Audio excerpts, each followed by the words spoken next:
إني لفي ضلال مبين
Bismillahirrahmanirrahim. Assalamualaikum warahmatullahi wabarakatuh. Alhamdulillahilladzi wa kafa wassalatu wassalamu ala sayyidina Muhammadin Mustafa wa ala alihi wa sahbihi ahli sidqi wal wafa. Rabbi ishrah li sadri wa yassir li amri wa hlul 'uqdatam min lisani yafqahu qawli. Amma ba'du, yang sama-sama kita hormati selaku pendiri dari Masjid As-Siddiq Yahda Bapak Haji Sugiono beserta jajaran dan pengurus yang selalu membuat masjid ini menjadi nyaman dan indah.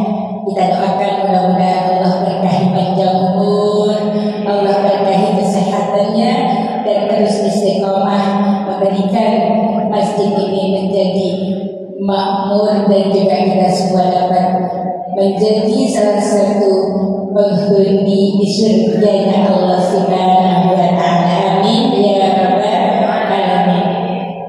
Yang sama-sama kita hormati, yang alhamdulillah berkenan suatu kehormatan bagi kami dari pengurus Majelis Ta'lim Muslimah di hari Senin pagi ini, yang insya Allah akan mengisi dengan tema yang luar biasa, yang memang ibu-ibu pasti banyak punya kekhawatiran sama anak-anak kita, betul Bu? Perkara HP sebenarnya bukan cuma anak, mak-maknya juga nih Pak Ustaz. Mak-maknya juga contohnya lebih banyak ke HP sekarang, karena banyak media yang tersedia buat peluang kita Bu ya. Terutama ibu-ibu yang senang puasa, bukan cuma ibu-ibu, saya juga sama. Mudah-mudahan hari ini kita akan mendengarkan, mudah-mudahan kita juga jadi peran ibu yang jauh lebih baik untuk anak dan keturunan kita ya Bu ya, yaitu Al-Mukarram Al-Ustaz Bapak Eman Sulaiman Nasim SSMHMIPR.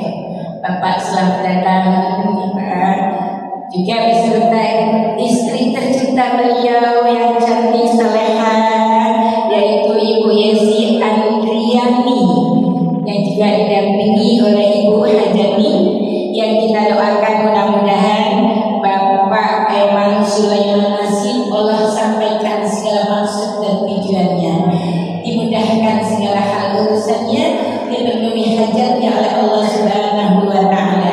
Amin ya rabbal alamin.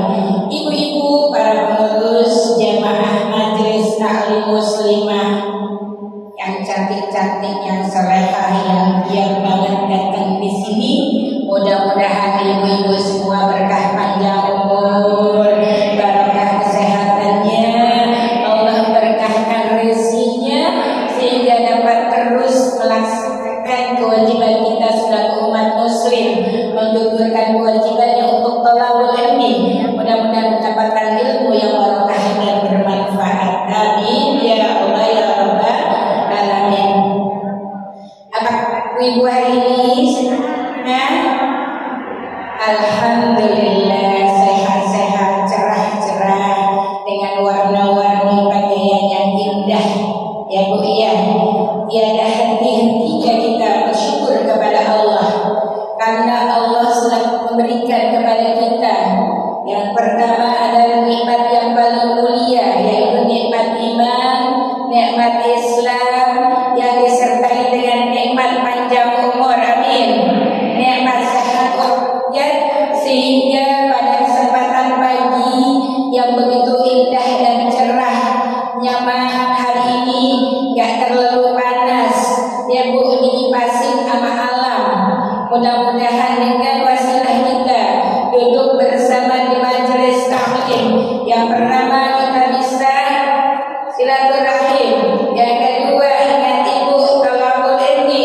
Mudah-mudahan niat dan hajat serta tujuan kita mendapat berkah dan ridhonya Allah Subhanahu wa Ta'ala.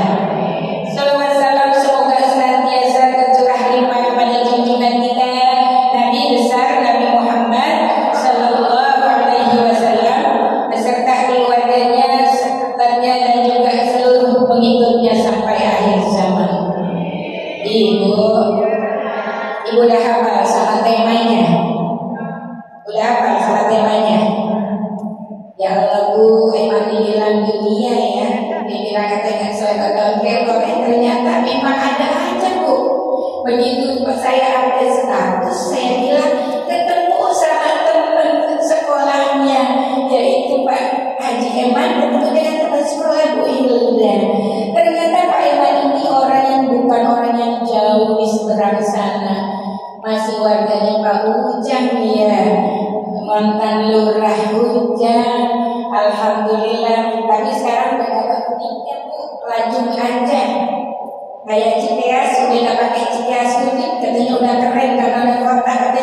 saja.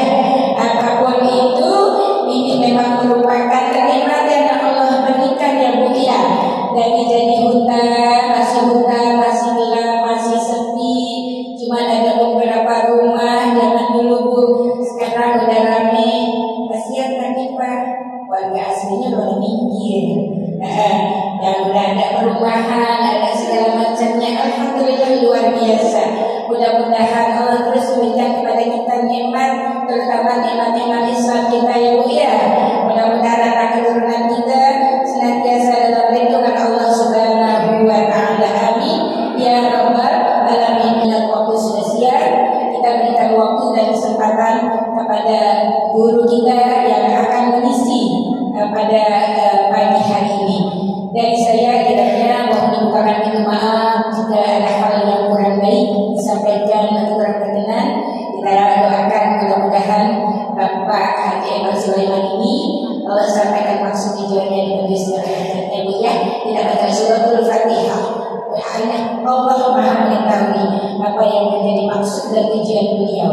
Mudah-mudahan sampai di saatnya nanti Allah wujudkan harapannya dan doanya. Al-Fatihah.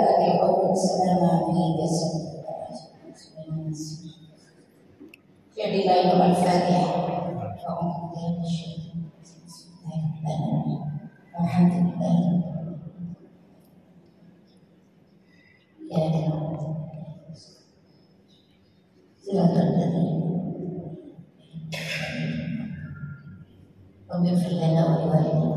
Amin amin ya rabbal alamin. Mudah-mudahan doa tulus ikhlas kita ini sampai dan juga dapat terwujudkan segala harapannya, dan juga menjadi doa kita bagi kita kembali kepada kita semua.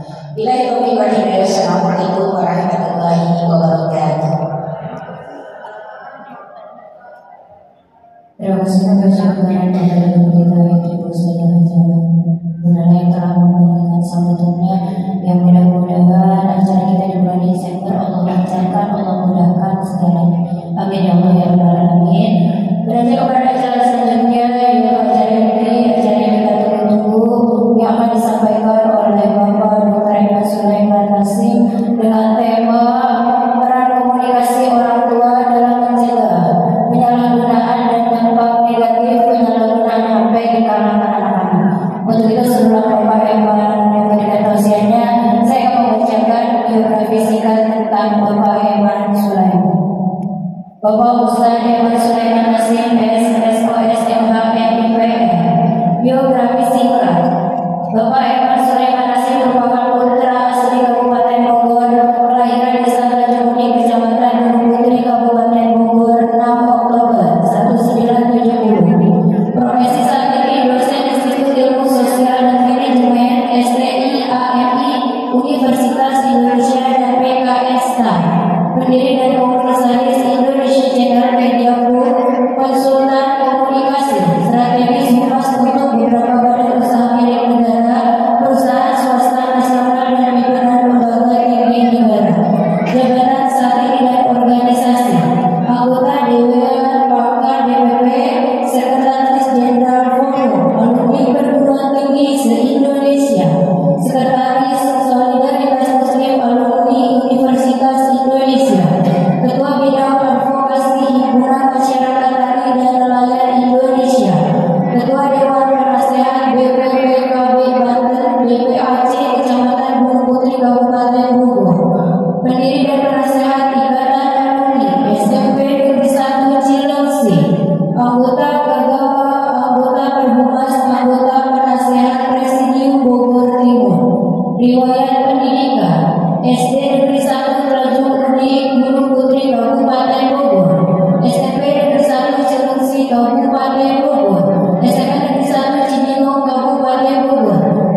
Bismillahirrahmanirrahim. Yang sama-sama kita hormati Ketua Majelis Taklim Muslimah Sidik Bunda Laila. Semoga Ibu Laila sehat selalu, panjang umurnya, dalam dengan Allah dan memberikan kemudahan atas segala urusannya. Yang sama-sama kita hormati, kita sayangi dan kita cintai Bapak Sugiono serta Ketua DKM dan para pengurusnya yang telah membangun dan mengelola masjid ini sedemikian mudah dan insya Allah dirahmati Allah Subhanahu wa Ta'ala.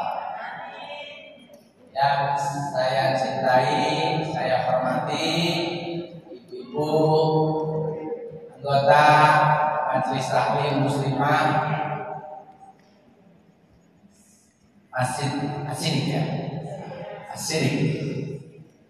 Ibu-ibu masih semangat untuk mengikuti taklim ini? Kalau masih semangat, saya lanjutkan. Kalau misalnya jenuh ya, boleh ke belakang dulu, atau kakinya pegel-pegel, boleh tak badan dulu. Gimana? Kita lanjut ataupun gerak-gerak dulu? Baik. Assalamualaikum warahmatullahi wabarakatuh.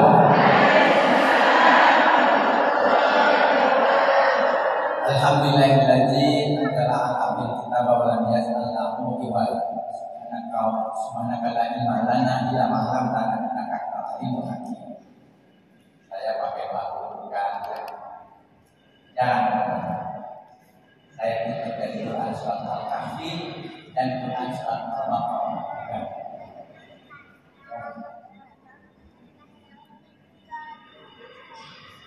Pertama saya bersyukur kepada Allah karena atas nikmat rahmat dan karunia-Nya hari ini saya diberikan kesempatan untuk berbagi ilmu, berbagi pengetahuan, berbagi pengalaman dan jadi bukan saya aja yang berbagi pengalaman, itu juga sudah banyak pengalaman dalam mendidik dan merawat anak.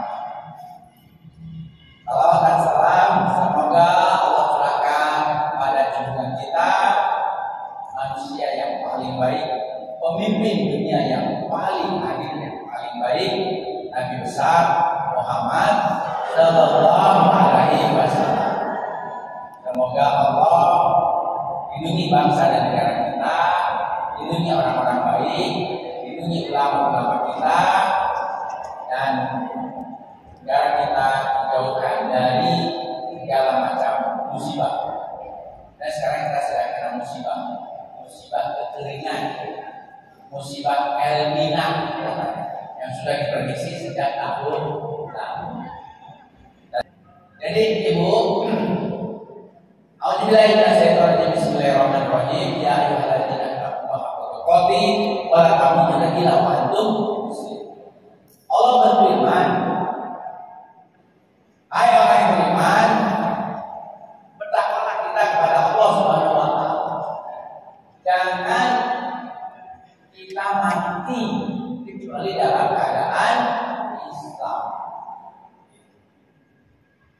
Yang lainnya, ya ayyuhalladzina amanu bisilmi kafah wala tatamikuna tuwatis syaitan. Hai orang yang beriman, masuklah kamu ke dalam Islam secara kafah. Islam itu sangat lengkap, tidak ada agama yang mengatur kehidupan manusia sangat lengkap. Itu agama yang Allah turunkan langsung. Itu Islam. Kalau Toyota bikin mobil, Honda bikin mobil, maka para penggunanya disiapkan buku panduan. Maka Allah ciptakan manusia supaya tidak salah, supaya tidak celaka.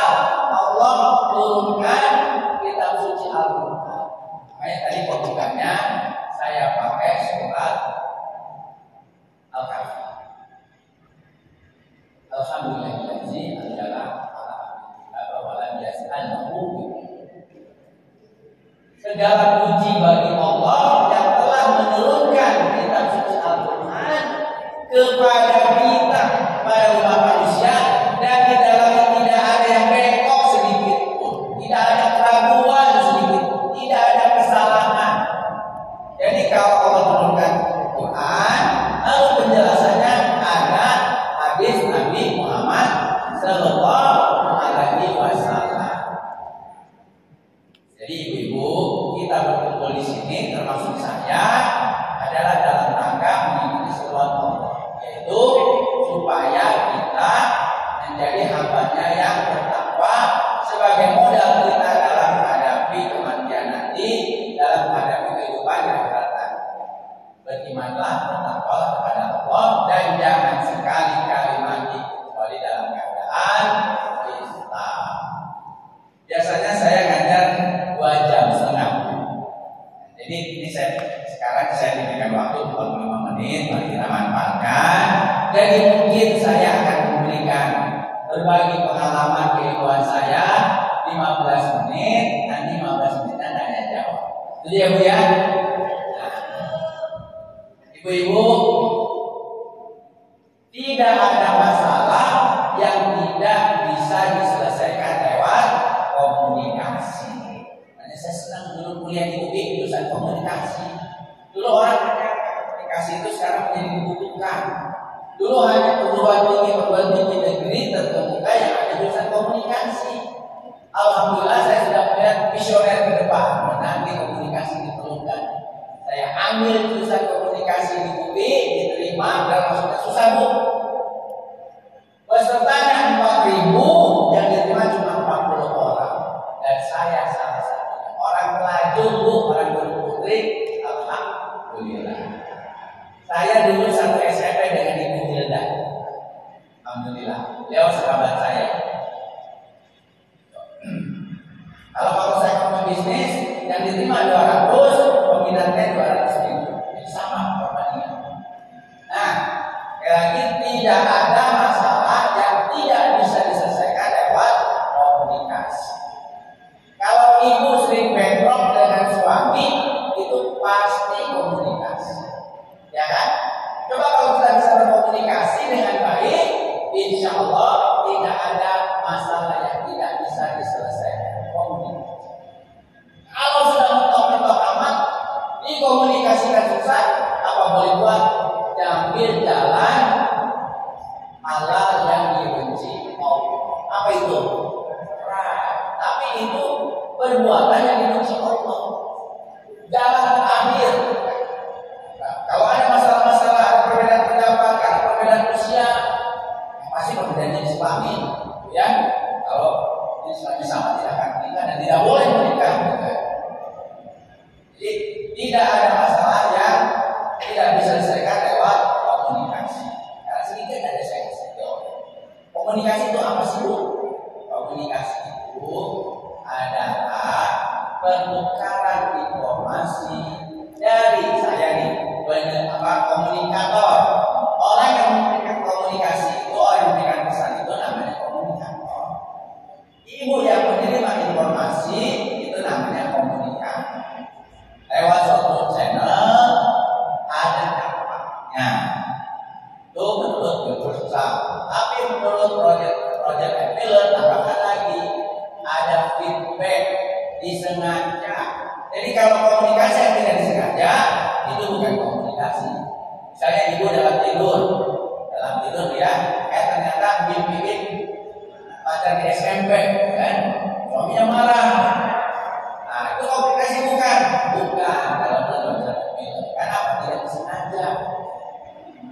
Nah, jadi komunikasi itu adalah proses pertukaran informasi dari komunikator kepada komunikan lewat suatu channel, ada dampaknya, menimbulkan efek dan disengaja. Kalau tidak sengaja bukan komunikasi. Komunikasi itu Bu, saya bisa berteori dan saya bisa ambil kesimpulan itu 75% dari kegiatan kita adalah komunikasi. Ibu bertanya nggak? Tapi Ibu ada yang mengatakan 75% kegiatan kita komunikasi. Oleh karena ada handphone ya. Bangun tidur, Ibu emang lihat suami? Enggak, masih lihat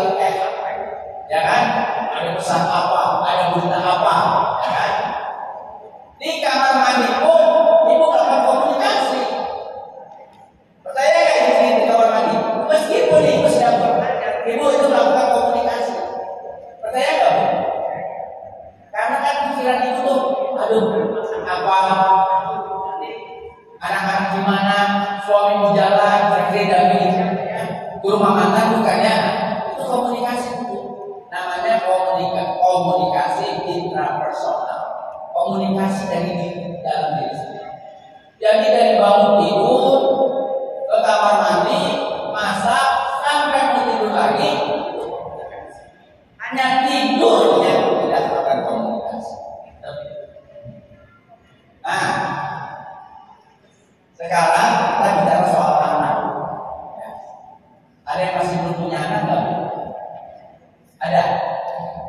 Jadi ada yang sudah punya anak maupun ada yang belum punya anak, itu adalah takdir amanah dari Allah. Dalam beberapa ayat, beberapa surat, Allah menyampaikan bahwa anak laki-laki adalah titipan Allah kepada orang yang dikehendaki. Anak perempuan adalah titipan Allah pada orang-orang atau hamba-hambanya yang dikehendaki. Dan juga ada yang mandul itu kepada orang-orang yang Allah kehendaki. Jadi semua itu atas kehendak Allah. Karena itu kalau buat ya ibu-ibu, kalau ada saudara kita yang menikah 10 tahun, 5 tahun, jangan ditanya anaknya berapa, sudah punya anak atau belum, kenapa belum punya anak. Hati-hati si yang ditanya. Sebetulnya setiap orang yang menikah itu pasti ingin punya anak. Betul nggak bu? Betul nggak? Betul. Setiap orang yang menikah berumah tangga pasti ingin punya anak. Tapi itu tadi di Quran surat At-Takabur Allah sampaikan anak itu titipan, kan? Jadi ada orang-orang yang dari Allah untuk mempunyai anak laki-laki, ada orang-orang yang Allah hendaki punya anak perempuan, atau anak laki-laki dan perempuan, tapi ada juga yang Allah hendaki saudara kita itu tidak punya anak. Nah, itu dalam Islam anak mempunyai kedudukan yang sangat tinggi, ya. Anak mempunyai kedudukan yang sangat tinggi. Pertama, dia amanah, amanah dari Allah Subhanahu Wa Taala. Dan sudah siap ibu contekannya. Kalau mau lengkap lagi, ibu mau butuh makalahnya, saya dosenkan, saya siapin. Ada bu lengkap, kan? Posisi anak dalam Islam itu pertama sebagai amanah. Yang kedua sebagai anugerah dari Allah. Kalau ibu yang tidak setuju, langsung angkat tangan aja ya. Jangan khawatir bu. Saya satu mantan aktivis, terbiasa bu diinstruksi. Jadi terbiasa demo juga. Karena saya terbiasa demo, maka saya pun siap untuk di demo. Ya? Iya, saya juga masih demo bu. Mau masak. Nah, dalam Quran surat Asyura ayat 9 sampai 50 Allah berfirman, milik Allah lah kerajaan langit dan bumi yang menciptakan apa yang Dia hendaki, memberi anak kepada siapa yang dikehendaki dan memberikan anak laki-laki kepada siapa yang dikehendaki dan menjadikan mandul kepada siapa yang Dia kehendaki. Karena kabun salah dari anak kabun. Jadi satu anak itu adalah amanah, kedua anak itu adalah anugerah dan nikmat. Makanya walaupun ibu-ibu hamil 9 bulan, tidur susah, jalan susah, tapi setelah melahirkan kita diambil lagi kan sama suami. Kita bahagia kan? Bahagia. Begitu keluar suara jeritan baik, nikmat luar biasa, ya kan? Saya yang gak hamil aja bu, itu punya anak baik, bahagia bu. Dipanggil ayah, ayah, aduh bahagia sekali. Makanya saya berada dengan ayah, anak saya, ya kan? Seperti itu yang saya tidak hamil, saya bahagia. Apalagi itu yang hamil, ya kan? Saya nggak hamil bu, tapi saya menghamili. Ini korban saya hamil itu bu. Jadi anak sebagai amanah dan anak sebagai anugerah serta nikmat dari Allah Subhanahu Wa Taala. Orang yang menikah mempunyai anak pasti menjadi menangis. Karena makanya kalau kita ketemu saudara kita yang sudah nikah 5 tahun atau belum punya anak, dan ditanya, kapan hamil? Sama hanya orang yang 30 tahun tanya, kapan nikah? Seperti itu juga tadinya di sini. Setiap orang yang normal pasti ingin menikah. Yang tidak normal bilang, ya. Banyak Bu, sekarang orang bilang, ya kan? Lebih senang hidup menyendiri, kumpul kebo, atau lebih senang hidup sendiri. Nah, ini sebenarnya ada 5 ancaman yang ingin saya bahas, tapi waktu nggak mungkin. Nanti kita bahas satu-satu aja, ya. Seperti itu. Jadi orang yang normal pasti ingin menikah. Orang yang normal pasti ingin menikah. Karena apa? Pada dasarnya orang itu butuh diskusi, butuh teman diskusi. Nah, teman diskusi yang paling seperti apa? Kalau ada suami, istri, ya kan? Saya datang ke rumah juga istri diskusi, ibu, saya dengarkan aja. Tapi kalau ada yang cerita pun saya juga kehilangan juga. Sebaliknya, saya sebagai suami, sebagai ayah, ingin juga berdiskusi, kita pendapat dari istri. Nah, kalau satunya tidak ada, istri kehilangan teman diskusi, suami kehilangan teman diskusi juga. Oh ya, hanya kalau yang single ya segeralah menikah, atau jika tidak, mohon doa. Allah untuk segera diberikan pasangan. Yang sudah menikah, berdoa supaya rumah tangganya sakinah mawaddah warahmah. Kalau sampai ada masalah, apa sih proses komunikasinya yang tidak baik? Yang berikutnya, anak itu sebagai ujian dan cobaan. Ya, saya Bu, anak itu sebagai ujian cobaan. Saya Bu, anak itu ujian kita. Kadang-kadang kita ingin anak kita jadi apa, ternyata berbeda. Kan? Kadang-kadang karena anak itu Rasulullah SAW menyampaikan kepada kita, didiklah anakmu karena dia akan hidup di zaman yang berbeda dari kehidupan kita. Nah, kadang kita tidak sampai pada pemikiran anak, ya kan? Karena itu bikin kesel kita. Tapi kita harus, kalau kita sebagai orang yang beriman, maka kita sadar, iya ya, anak ini benar ujian, anak ini dicoba. Bahkan kadang ada anak yang sakit, itu ujian juga. Tidak sampai inilah kesabaran kita dalam merawat anak. Yang keempat Bu, dalam Islam ya, anak itu penerus garis keturunan. Benar ya Bu ya? Mau laki-laki mau perempuan, itu adalah penerus garis keturunan. Buat ibu-ibu yang sudah punya anak laki-laki dan perempuan, alhamdulillah. Baik yang sudah diberikan hanya anak laki-laki saja, alhamdulillah. Karena ada gangguan yang akan mengawal itu. Buat ibu-ibu yang sudah diberikan anak perempuan saja, alhamdulillah juga. Seperti saya Bu, saya punya anak 2 perempuan semuanya. Ya saya syukuri. Tahu Bu ya? Karena kata Rasulullah, apabila kita punya anak perempuan, kita didik dengan benar, menjadi anak yang bertakwa, insya Allah itu akan mengawal dan banyak kita ke surga. Amin. Nah, kemudian Bu, ini yang sering dilupakan oleh orang tua. Anak itu adalah makhluk independen. Tadi Rasulullah sampaikan, didiklah anak kita dengan sebaik-baiknya, karena dia akan hidup di zaman yang berbeda dengan kita. Jadi dia hidup lain lagi. Karena itu Bu, jangan pernah memaksakan, apalagi sampai berantem, supaya anak mengikuti kemauan kita. Jangan sampai anak menjadi robot mengikuti apa yang kita inginkan. Karena tadi kita Rasul. Dan dalam Islam, anak itu adalah makhluk independen. Tugas kita sebagai orang tua, 1 merawat, 2 membesarkan, 3 mendidik, menyiapkan supaya anak itu nanti di masa depannya, di masa remaja dan masa tuanya punya bekal. Dan tugas kita sebagai orang tua adalah memberikan saran.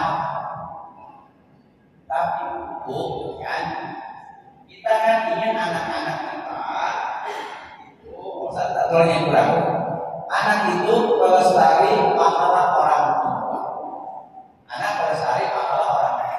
Karena apa? Ingat pesan Rasulullah Bu, 3 yang pahalanya terus mengalir. 1, Satu Bu, amal jariah. Kedua, ilmu yang bermanfaat. Ketiga, anak yang soleh atau solehah yang terus mendoakan kita, ya kan? Dan terus mendoakan kita. Kalau kita tidak rawat, tidak besarkan, tidak didik anak-anak kita dengan modal agama, kan? Maka anak kita mungkin tidak menjadi satu dari tiga yang Rasulullah sampaikan tadi. Amalannya tidak terputus meskipun kita sudah meninggal dunia. Karena itulah kita sebagai hamba Allah, kita satu punya kewajiban merawat, membesarkan, mendidik anak-anak kita supaya kelak dia menjadi hamba Allah yang bertakwa, yang berbakti kepada orang tua. Dengan sendirinya anak yang soleh dan bertakwa itu pasti akan selalu mendoakan kedua orang tuanya, baik yang masih hidup maupun yang sudah meninggal. Seperti itu. Nah, permasalahannya Bu, anak-anak itu sekarang ini hidupnya berbeda sesuai dengan apa hadis Rasul. Zaman kita dulu handphone tidak ke masyarakat, mahal, bahkan belum ada zaman kita ya.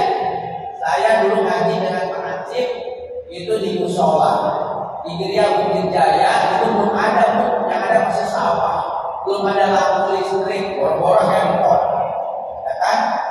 Kalau dalam ngajinya pakai obor, ini apa ambil airnya pakai sumur timba, baik dari karet, ban, ataupun dari bambu. Kalau sekarang udah bener banget ya Bu ya. Nah, anak sekarang Bu, selain dijajali televisi, ya, selain dijajali televisi, ada handphone Bu. Jadi seiring dengan kemajuan teknologi dan teknologi komunikasi dan informasi, seakan-akan dunia ini sekarang dalam genggaman kita. Makanya logo Telkom sekarang adalah dunia di atas tanah. Itu artinya dunia dalam genggaman kita. Yang terjadi di Korea cepat banget Bu, sampai anak-anak kita. Ada bintang K-pop yang meninggal gantung diri, cepat sampai ke anak-anak kita. Lewat apa? Satu lewat televisi, kedua lewat telepon. Ibu kenal Cristiano Ronaldo Bu? Nah ya, Cristiano Ronaldo pemain sepak bola paling kaya setelah Lionel Messi. Bu, Cristiano Ronaldo harta kekayaannya lebih dari 10 triliun. Ibu 100 miliar punya enggak? Dia mampu triliunan, punya jet pribadi, punya rumah yang ratusan hektar, punya hotel dan sebagainya. Dia punya anak banyak Bu, kalau belum nikah, kan? Yang dituruti ya Bu ya. Tapi Bu, Cristiano Ronaldo, ya kalau memberikan anaknya 100 iPhone pun Bu, itu mampu. Tapi Cristiano Ronaldo tidak memberikan handphone satupun kepada anak. Ibu kalau nanti sekarang udah pasti familiar ya, ibu sekarang kan ibu ini apa ibu gaul ya. Biasa pakai laptop ya, karena program tools-nya ya, program tools Microsoft dan sebagainya.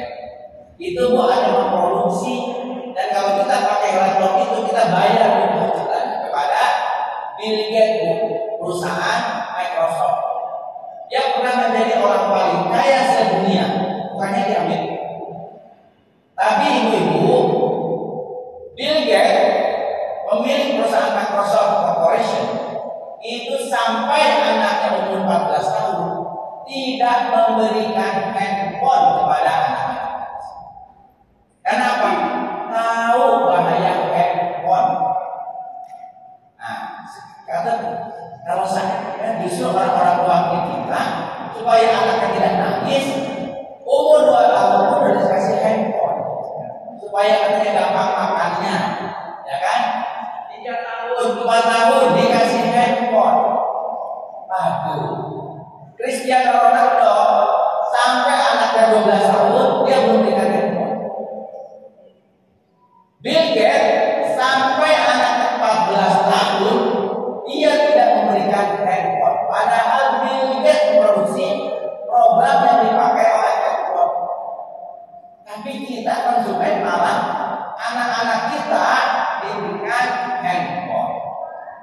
sebaiknya jangan. Nah, Bu, ini saya sampaikan dampak itu bagi anak-anak. Satu, anak-anak akan terganggu tidurnya. Contoh anak saya, kemarin saya bawa untuk menghadiri acaranya Anis Menyapa.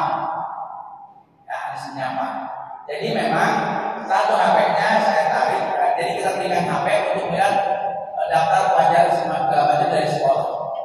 Saya dengan istri bawa mobil di depan, anak saya pegang HP. Manteng Bu, pegang HP. Ya, anak saya sudah 11 tahun Bu. Manteng. Begitu HP saya tarik, tidur Bu. Jadi anak yang sudah kecanduan HP itu tidurnya terganggu. Ibu bisa buktikan. Kasih anak itu HP, nggak usah dikontrol, pasti dia nggak tidur. Karena HP sekarang kan smartphone ya, itu berbagai macam program ada, hiburan, musik dan lain sebagainya. Yang lainnya Bu, anak kalau kecanduan HP, kalau kita memberikan HP kepada anak di luar atau lebih dari 1 jam, itu anak menjadi agresif, anak menjadi gampang marah, anak menjadi tidak sopan. Kenapa Bu? Handphone sebagai teknologi komunikasi dan informasi Bu, dia bukan hanya untuk kirim SMS dan dulu, bukan hanya telepon Bu, tapi di situ ada, dia bisa diinstal program media sosial selain WhatsApp, YouTube, Instagram, TikTok, apalagi ada Facebook. Dan itu Bu, sekarang film-film dewasa pun ada di media-media sosial. Bahkan yang untuk anak-anak pun ada, mengajarkan soal lesbian, mengajarkan soal homoseksual, memperlihatkan film-film anak-anak nakal dan sebagainya. Itulah yang kenapa menyebabkan anak menjadi agresif.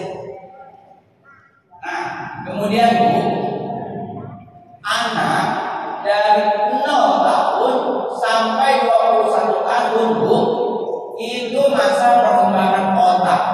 Makanya ahli-ahli gizi menyarankan kepada orang tua itu supaya anak pada saat umur 0 sampai 21 tahun diberikan makanan-makanan yang bergizi, diberikan sehat-sehat yang baik, diberikan pengalaman-pengalaman yang baik. Sementara kita sudah memberikan anak handphone bahkan pada saat usia 2 tahun, bahkan sejak 1 tahun. Kalau ibu bisa lihat anaknya atau cucunya dirawat oleh babysitter, dikasih handphone, pasti ibu sama babysitter ini ditontonkan berbagai macam program. Karena babysitter nggak mau pusing juga, kecuali itu kontrol. Nah, anak mengkonsumsi handphone itu pertumbuhan otaknya terganggu. Otak itu kan berkembang terus. Ibu bisa lihat binatang yang otaknya kecil, mohon maaf, ya BEGO, ya. Binatang yang otaknya kepalanya besar, otaknya besar, dia pintar setia. Contohnya anjing. Ular, ibu pelihara ular, ibu sayangi segala piton, nggak bisa Bu dia dilatih. Karena otaknya kecil, ya kan? Siap-siap aja ikut dipatok, ya kan? Jadi kalau binatang-binatang yang otaknya kecil itu nggak bisa Bu. Dulu ada orang Amerika merawat ular piton, bahkan tidurnya pun bareng dengan orang Amerika itu. Suatu saat dia bingung, kenapa nih ularnya itu mengecilkan diri? Dibawa ke dokter hewan. Kata dokter hewan, ular ini sedang siap-siap untuk memangsa ibu wanita bulan yang punya. Padahal ular itu sudah dirawat dengan baik. Nah, jadi binatang yang otaknya kecil, yaitu otaknya juga binatang walaupun besar tapi otaknya kecil itu tidak pernah ada kesediaan. Nah, demikian juga anak kita Bu. Anak kita Allah berikan otak yang luar biasa. Dan otak itu sejak 0 sampai 21 tahun dia terus berkembang. Kalau anak kita dijejali handphone supaya orang tuanya tidak terganggu, kan? Maka siap-siap otaknya terganggu. Nanti anak kita akan menjadi bodoh. Nanti anak kita menjadi agresif. Dan anak itu menjadi seperti ini. Hasil penelitian sekian juta, saya ambil data dari dalam kedua ini, sekian juta anak itu harus dirawat di rumah sakit jiwa karena tergantung handphone. Banyak psikolog kebanjiran pasien karena banyak anak terutama pada saat COVID kemarin belajarnya lewat online, lewat HP. Setelah pelajaran selesai, anak itu nggak langsung selesai, terus berselanjutnya. Itu banyak yang anak stres, orang tuanya stres, hampir gila, banyak yang masuk rumah sakit jiwa, dan banyak untuk penyembuhannya ke konseling, ke psikolog. Yang jadi kontak psikolog. Nah, yang bahayanya lagi, kalau anak kita berikan handphone, maka anak itu kan akan menjadi tergantung pada gadget. Anak itu jadi malas keluar, malas bekerja, malas sholat, apalagi ngaji. Gitu. Yang berikutnya adalah gangguan mental pada saat. Kenapa? Susah tidur, kemudian agresif, pertumbuhan otaknya terganggu, kemudian juga tergantung pada gadget. Akibatnya adalah mentalnya terganggu. Ibu mau nggak anak-anak cucu mentalnya terganggu? Nanti bersaing, ikut seleksi, masuk SMA, masuk luar tinggi negeri, kalah dulu, gagal dulu, down terus. Yang harusnya anak menjadi aset, yang harusnya jadi waris kita, yang harusnya anak jadi harta dunia akhirat, justru akhirnya menjadi beban kita. Karena itu solusinya anak itu jauh ibu dari handphone. Ya. Jadi kalau ibu biasa ada anak ibu, ini saya ambil data-data dari berbagai macam jurnal ilmiah, dari hasil diskusi saya dengan pakar kesehatan, pakar psikologi, dari hasil pengajian yang sebelumnya, termasuk di Quran banyak. Jadi mulai saat ini, karena handphone seperti pisau, seperti juga pistol, di satu sisi bermanfaat buat kita, tapi di sisi lain berbahaya. Apalagi buat para suami mata pelajar, handphone itu berbahaya. Lupa aja buat handphone, dibaca sama istrinya, udah orang tangga seperti itu. Nah, jadi itu buat anak, jadi amat berbahaya. Jadi mulai hari ini Bu, jauhi anak-anak kita dari mengkonsumsi atau menggunakan handphone. Nanti setelah umur misalnya paling itu SMA atau SMP lah Bu. Makanya Bu, pondok-pondok pesantren yang hebat Bu, itu tidak diizinkan santrinya membawa handphone, ya, karena mengganggu. Jangankan anak Bu, sekarang saya aja itu kerja tidak menjadi produktif Bu. Kerja dikit-dikit lihat WA, dikit-dikit lihat WA. Apalagi kalau grupnya banyak, waduh, gitu kan. Jadi sekarang manusia menjadi tidak produktif karena apa? Karena dikit-dikit lihat handphone, dikit-dikit lihat handphone, dikit-dikit lihat handphone. Apalagi.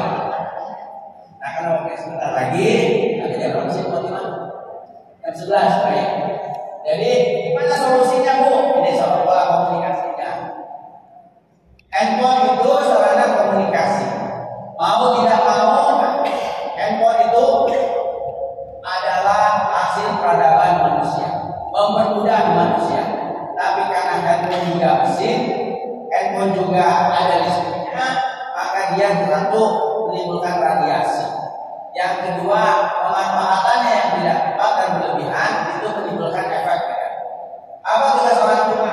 Karena orang tua itu diberikan amanah, ya, diberikan titipan. Salah satunya adalah anak, sebab oleh Allah SWT, ya, sebagaimana Allah menitipkan kita, memberikan amanah kita kepada tubuh, pada diri kita, tubuh kita, maka kita pun harus menjaga tubuh kita. Jangan merokok, jangan minum alkohol, jangan begadang, jangan makan seenaknya, mentang-mentang baru kerja banyak makan terus banyak. Lebih kita sedekahkan ke fakir miskin, kan? Sehingga itu kita tambah sehat. Nah, demikian juga anak itu. Anak itu adalah amanah. Anak itu adalah titipan. Karena itu supaya tujuan Allah memberikan anak kepada kita itu sesuai dengan apa yang Allah harapkan, maka kita wajib merawat, membesarkan diri serta menghindarkan dari segala hal-hal yang membahayakan anak sendiri. Dan itu solusinya satu, ibu banyak berdoa. Yang kedua, berikan anak itu makanan dan rezeki yang halal. Yang ketiga, ajak anak-anak itu beribadah. Nah, seperti pengajian ini Bu, apa ajak anak-anak kita? Cuma dikasih tahu nanti jangan lari-lari ke depan, ya kan? Jangan bersuara, jangan bercanda. Jadi anak di satu sisi kita bawa beribadah berjamaah, tapi di sisi lain anak pun harus kita ajarkan sopan santun, tata krama ada di tempat ibadah. Jadi di masjid Bu, jangan sampai ada masjid yang larang anak. Tapi biarkan anak ada di masjid, asal jangan kasih tahu, jangan melewati orang sholat. Kalau main belakang, makanya pengurus DKM yang baik masih disiapkan sarana bermain buat anak. Nah, yang kedua Bu, mulailah anak itu cegah handphone. Paling lama 1 jam, tapi untuk anak 2 tahun sebelum sampai 7 tahun jangan kasih dahulu. Lebih baik dia nonton di TV jauh Bu, ya kan? Awal-awal nangis tidak apa-apa Bu. Ibu tahu cara orang Amerika, orang Australia mendidik anak supaya mandiri. Kalau anak itu nangis, dibiarkan aja dia nangis sampai nangisnya berhenti sendiri. Kalau kita kan ini banget ya, protek banget kan. Anak gitu aja banyak. Ini anak jadi kurang ajar, kan? Biarkan anak itu nangis sampai anak itu selesai nangisnya. Demikian juga dengan anak itu kalau kecanduan handphone Bu, nggak apa-apa. Kita tarik handphonenya dengan cara yang baik, kita berikan masukan. Kalau nangis nggak apa-apa. Sekali, 2 kali, 3 kali, seminggu anak itu nangis marah nggak apa-apa. Kalau kita niatnya baik. Nah, tapi nanti dia akan terbiasa tidak menggunakan handphone. Kan? Itu yang ketiga. Yang keempat Bu, ajak anak-anak tadi beribadah ya. Itu kasih kegiatan-kegiatan kira-kira menggunakan fisik anak itu sendiri. Ajak anak itu misalnya kalau ada buang lagi no, ya kan? Kemudian jalan-jalan ke taman. Yang pasti sebetulnya anak itu juga Bu, itu wajib kita ajak ke tempat pengajian. Selagi masih otaknya bagus, tadi ya masih berbuat otak 0 sampai 21 tahun, ajak anak itu untuk hafalan Quran. Kan? Gampang Bu, kalau masih kecil, kalau sekarang saya Bu, hafal sehari seayat ini susah Bu. Sekarang hafal begitu sholat dicoba nih lagi gitu kan? Betul kan Bu ya? Orang usia-usia seperti kita sehari 1 ayat itu susah. Tapi anak saya SD Islam terbaru kebagusan Bu. Sehari 5 ayat hafal, sehari 10 ayat hafal. Jadi anak itu dekatkan kepada ajaran-ajaran Allah. Kan? Baru kemudian berikan dia kegiatan-kegiatan yang berisi apa? Ikut bela diri, ikut olahraga.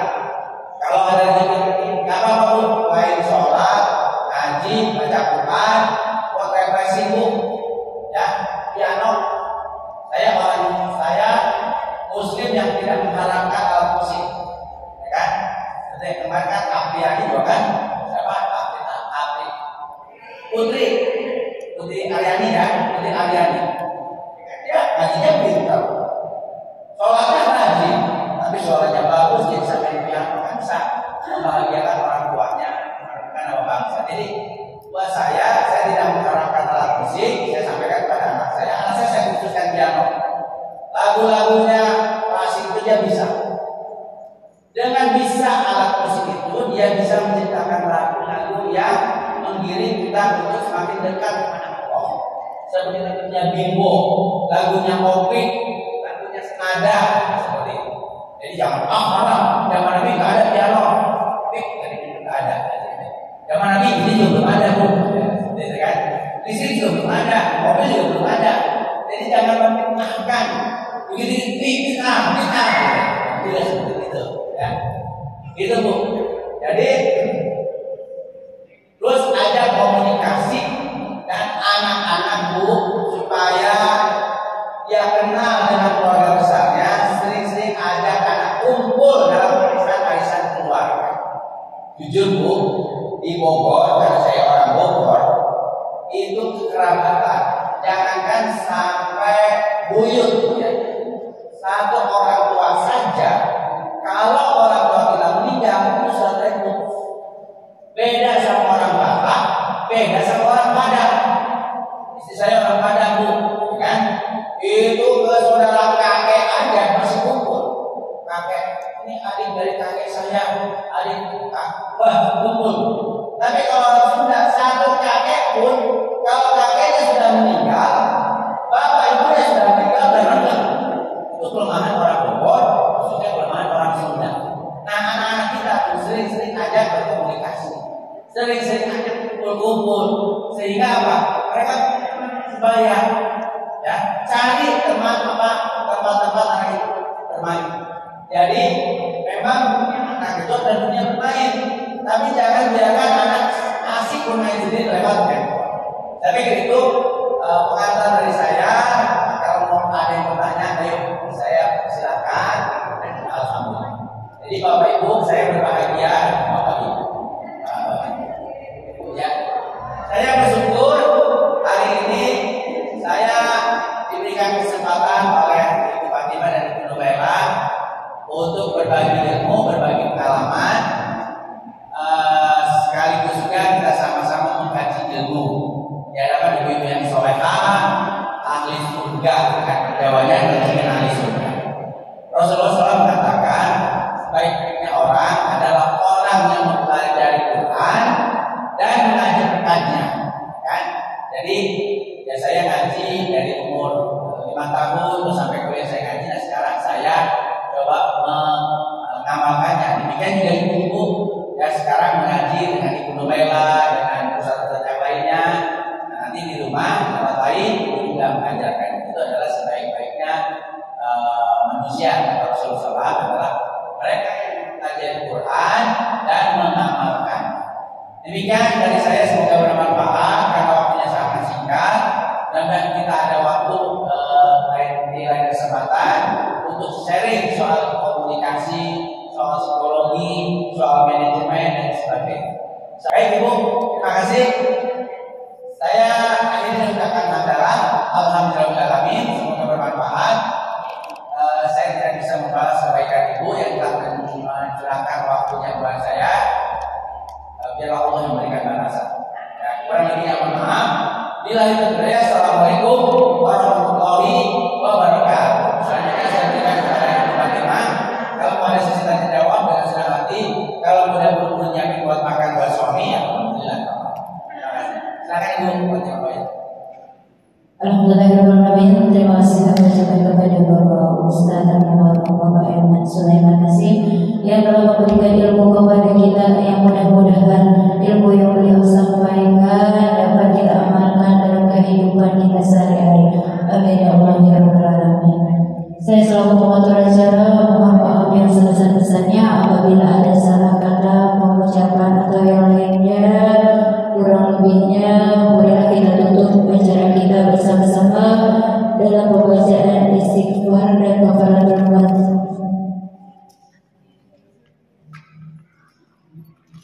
Astagfirullah.